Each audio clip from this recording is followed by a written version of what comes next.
Ladies and gentlemen, welcome to the Business Trap. My name is Carlos D. Carlos M. Alexander Lemos. We're here today to talk about one of the business trap that you might be taking for granted, and that is the trap of bad habits. How to break them. But let's start, first of all, what is a habit? So Alexander, tell me, what is a habit? Yeah, a habit is a repeated behavior that you continuously do without little effort, pretty much. So it's something almost automatic. Okay, so Carlos, what can you tell us about habits? Habits, we all have it. I think that we start developing habit as soon as we're born, and then they just keep going because that's the way that our mind copes with so many things that are going on. We tend to create habits of things that are done often. That way we don't have to think about every single thing that we do. So everybody has habits. Everyone has habits, yes. All right, and I think it's funny that you mentioned that. I read something recently that said that habits is what the brain uses to simplify things, right? Because the brain has to work on so many things that in order for you to be more efficient and not go crazy, you have to simplify certain pathways. So especially things that you do most often. So Carlos, can you tell us how do we build habits? Well, a habit it could be easy and it could be bad, right? The easiest habits to build are what we call the bad habits. Those habits are built with very little effort, and sometimes you're not even conscious that you're doing it, right? But the good habits, the one that you really want, like just for like a really good morning routine, right? That's a habit that you actually have to think about doing until it becomes automatic. So it takes about, for an infant, let's say, for a child, about 3 days to develop a habit. If you guys have kids, I remember when I had my kids, whenever I wanted to break the bobo habit, right, like the pacifier. So one of the biggest things was you just got to lose it, because you have to endure the pain for about 3 days. Once those 3 days are up, for the most part, the kid is no longer going to be missing the pacifier, and you should be able to go on. And then for adults, it goes up. We have an average of about 66 days to form a habit or to break a habit, right?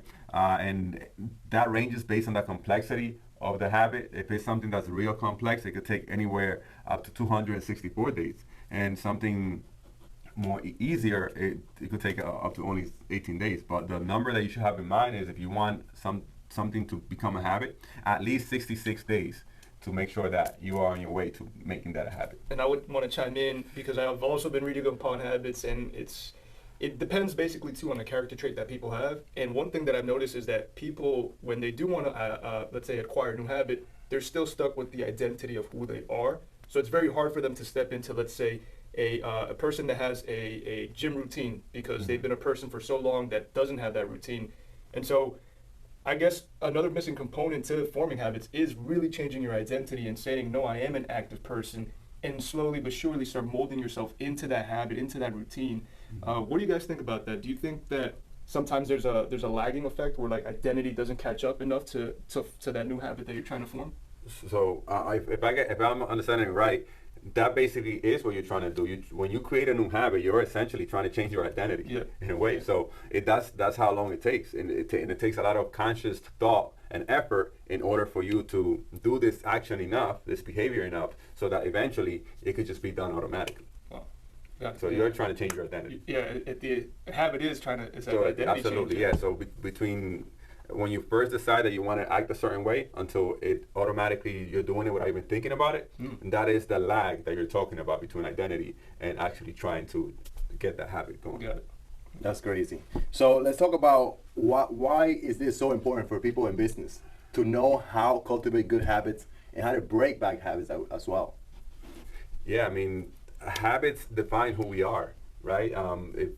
For example, if I walk into a room, 99.9% of the time, I'm gonna walk in with a smile and say hi to everybody. That's my habit, right? That's my habit. That's kind of my culture. So that is something that will define who you are. In business, it is extremely necessary because you want to create a team and build a team for the most part, and then you also want to be an approachable person. It doesn't matter what business you're in. You need to be an approachable person in order to get more business and be able to sell your service as a product.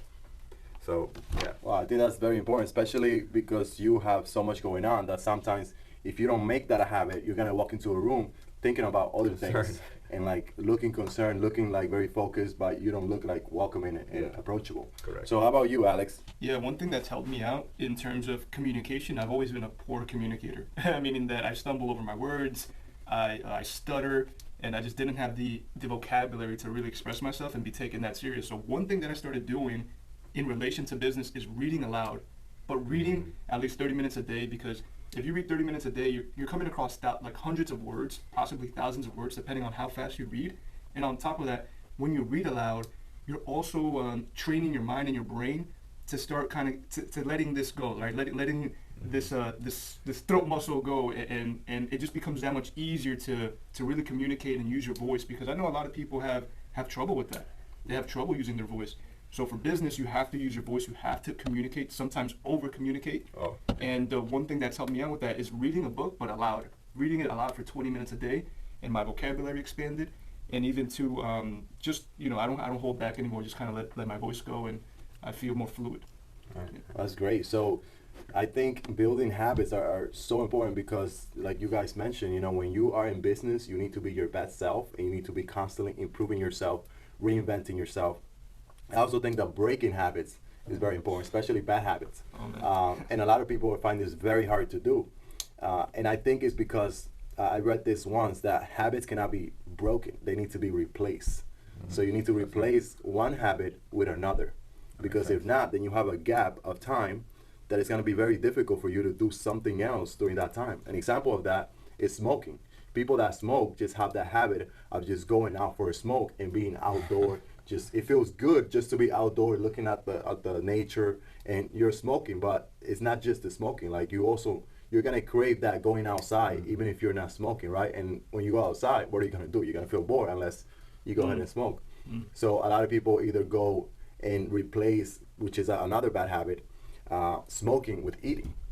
Now they go and eat, and then that's when a lot of people gain over more weight than they want to. Speaking of eating, I really want to chime into that because I feel that it impacts almost 100% of the people that are watching this and everybody in the world eating, right? And in this country, and one of the few countries in the world that have an obesity problem because of the abundance of everything that you can get everywhere.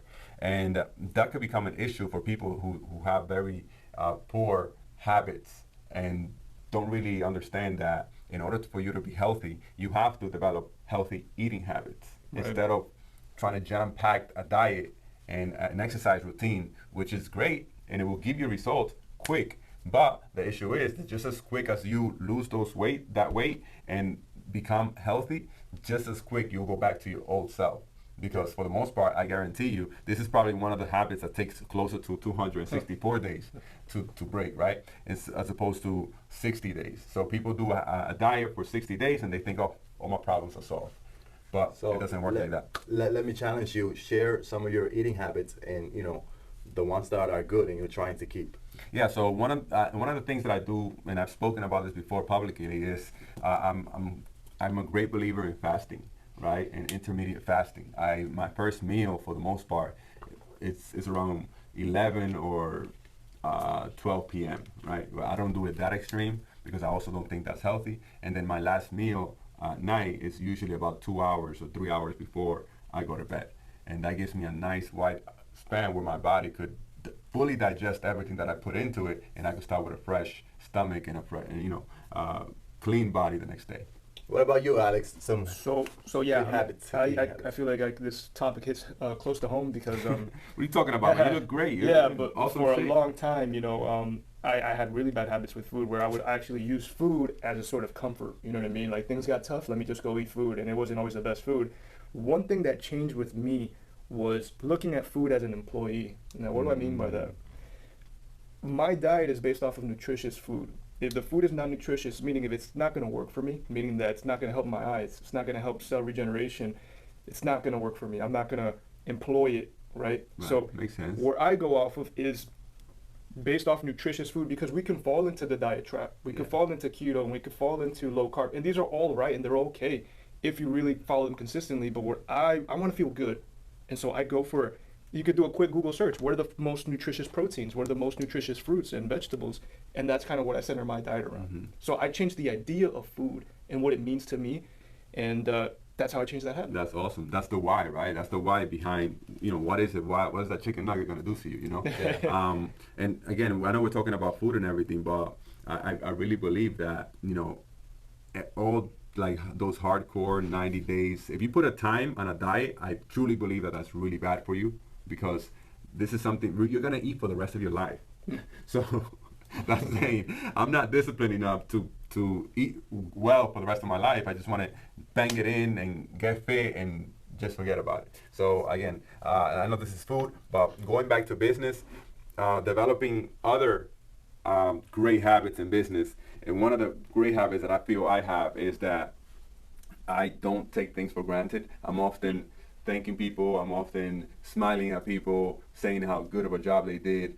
Just recognizing people for their efforts. That's something that's really hard to build, because when you have such high standards, right? If you have high standards, you're gonna expect whatever somebody a compliment is. If they're not up there, you're not gonna find that it's a great big deal. So you're just gonna be like, oh, it's okay. So you have to like kind of drop down to that person's level and see where they're at and be like, wow, that's great. It's like when a child takes the first step, it's like a great accomplishment for them, because it's there for them. It's the first step, right? So again, that's also great part of business. So All right. I'm assuming you guys don't take your vendors for granted either, right? The whole stakeholders of your business, I'm pretty sure you go and you extend your gratitude to them as well. Absolutely. So we pay them every week. let's jump on with the next topic, guys. I want to talk about how can we take bad habits and break bad habits or replace them. Do you guys have any experience that you want to share on that? I do, and it's one that I have to I'm going to be vulnerable with everyone. It's one that I have to revisit again. So I used to have a substance addiction. Every time that I would go to bed, it would be my time to like unwind and get ready for bed. But what would happen? I would bring my phone with me. Mm-hmm. And so the one way that I broke that habit was that I made it difficult for me to have my phone. What do I mean by that? I put the phone in another room, meaning that if I wanted to go and get it, I would have to get up, have to put on like my slippers or whatever, chanclas, and I would have to get out of my room, and I'd have to go somewhere to another room and get it, and then retrieve it, come back, And so making something difficult, making it difficult to get the phone. Maybe you have to lock it in a little thing, in a little box, and put it somewhere very high, or you have to get on a ladder. Make it difficult to continue doing that habit, and then that's one way you can break it. Yeah, and that's awesome. Great advice. I want to share an advice about healthy eating that I do, and it's just about making it difficult, right? In my house, we don't buy delicious sweets and snacks that are unhealthy. We don't buy it. If we get a treat, and we get one. So when we go to the supermarket, you're not gonna find in my house like cookies, sweets, this and that. You mean you don't have a cookie drawer? Well, I don't have a cookie drawer. Oh, if you have it easy, if you make it easy, you're gonna go and it's gonna be easy to get it. Now, if you want a cookie, okay, you gotta go to the store and get a cookie. If you want ice cream, you gotta go to the store and get ice cream. Yeah. So that's something that I would recommend to people out there trying to adopt habits. What I'm hearing is you have to make it harder to continue with that bad habit than to not continue with a bad habit. And make it easier to follow through with the good habits. Like if you're gonna wake up to go walking in the morning or running, you want to get your dress gear ready to go right next to the bed. So when you wake up, you just have to put it on. It's easy, right? Makes sense. So Carlos, how about you? Any? Yeah, one of the bad habits that I'm currently trying to break right now, and I've been trying to break it, full disclosure, for the last 12 years. I gotta be honest. We keep it real on that. Going to bed early. Oh my God! Like I could wake up early if I have to, right? I could wake up at 6 in the morning, 5:30 in the morning. But it's so hard for me to just put my head on a pillow before 11 p.m. And I'm still trying to work on it. So if you guys have any ideas, any pointers, you guys can tell me or write it down below in the comments. Just I need some help with that. I need counseling. Well, I have this habit that now in the summer is really hard to keep, but I have a habit of hitting the bed at 9 o'clock, right?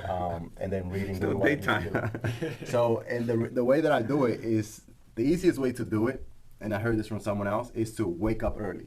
Because when you wake up early, consistency, your body's gonna be tired, so it's gonna push you to go to sleep early. Okay. Also, in my house, like everybody's in bed. My son is in bed by 8. Okay. So therefore, it's nice and mellow, it's chill. Now, if you would have been up at 9, I would have probably been to bed by 10, right? Yeah. Pushes it back That 1 makes hour. sense, Yeah. So that's some tips there. If you guys have any advice for any of us in our habits, comment below. We appreciate it. We want to hear from you. Any advice any habits that you're trying to break, any habits that you're trying to get, any good habits. Any final remarks, guys? No, I think that we have to make habits very conscientious in our mind in order for us to even start taking action on developing habits and developing good habits and breaking bad habits.